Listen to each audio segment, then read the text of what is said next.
Busi Ajefa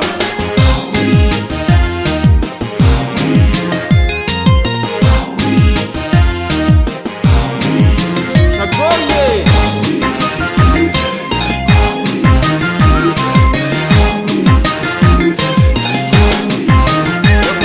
Asko shagoye dina amarine gadinta yorkasi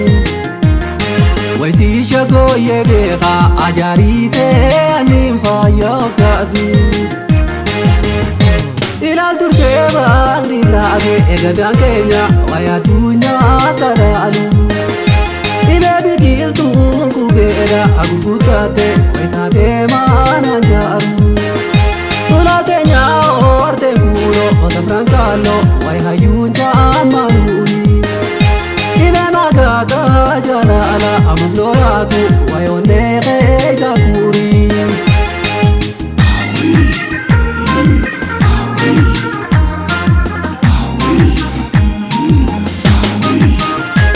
Wayaniya humbana wai torbansi lakawa wai titi jalala Wai sultansi nasawa, wai sultansi nasawa ya lammi.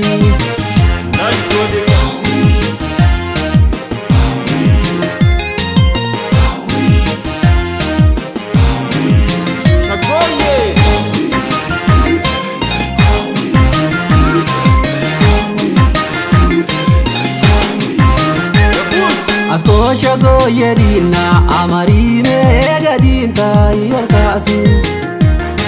Waisi shagoye beqa ajarite animfa yorkasi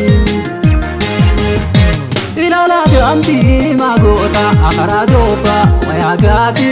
arkase Ime yonsu margate warkiroba wairabina badase Ilal dame jarra leja aibrojata wayalani liljitu Ime ijuma zigarte ebudalaman waigalte shilimzitu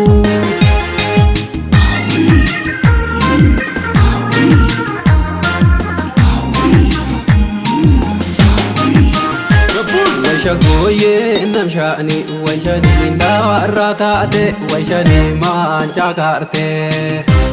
Waishagar gupayate, waishagar gupayate aurji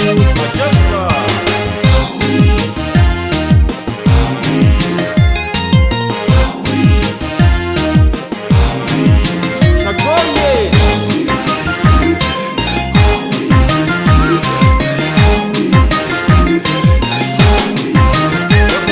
Asko shagoye dina amarine gadinta yorkasi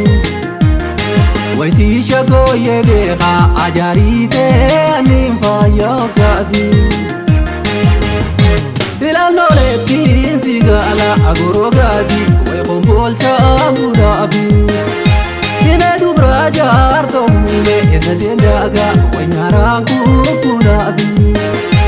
Ilal babile kakali alabaya wayaniya kagari Ime shanyingo tadeisu kuidolini waituta darari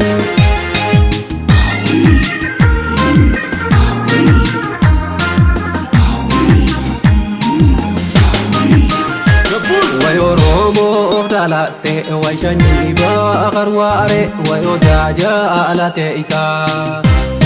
Gadi isa kekale yang gadi isa kekale aurji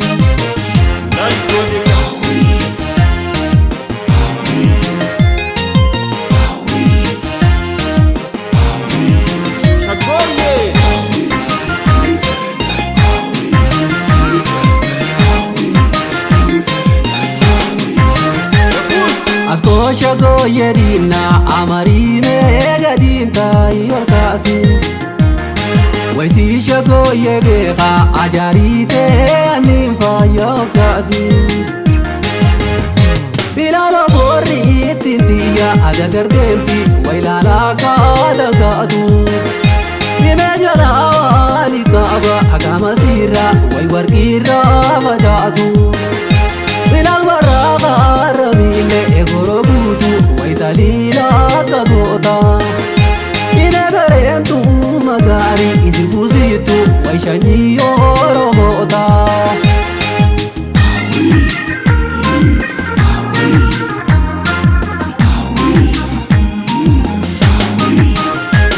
waya boro romticha wayarjaano boricha waytanaki chudaga